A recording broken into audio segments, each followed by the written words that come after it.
suppose that like all children or kids, you want to have cars in your life.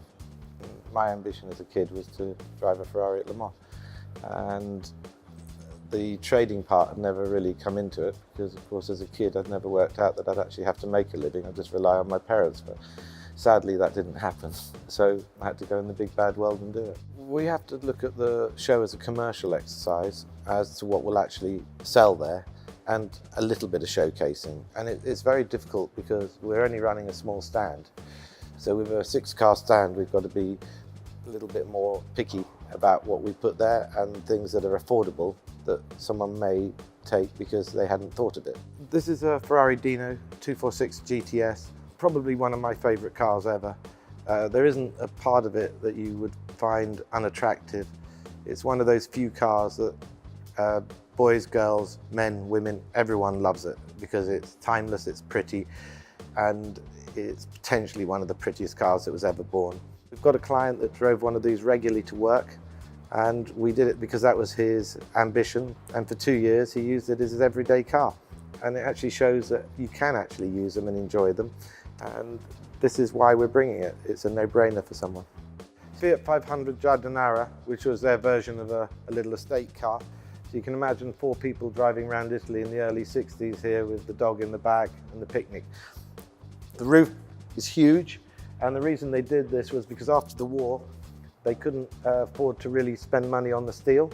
So by putting a big sunroof in, it was cheaper to manufacture the cars. And as it happens, it's actually turned into a plus in today's world. I'm a big fan of these things. They're pretty, they're fun, they're harmless, they're at a price where everyone can enjoy them, and you can get 4 people and go out for a nice dinner. I love it.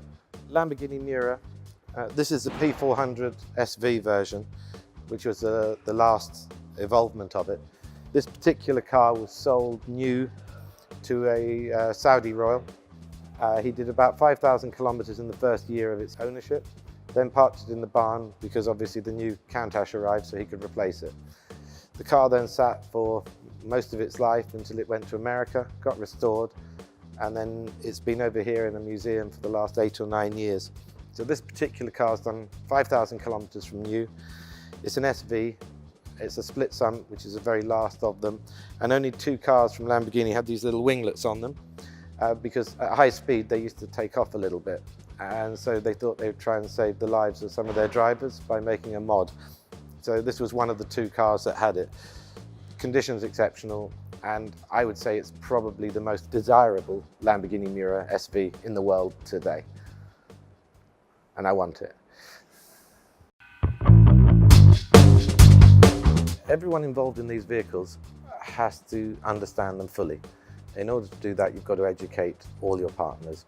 You've got to educate the insurer, the repairers, the owners, the sellers, everything. And then ERS has got the benefit then of knowing what their risk really is. These cars they're not a necessity to your life.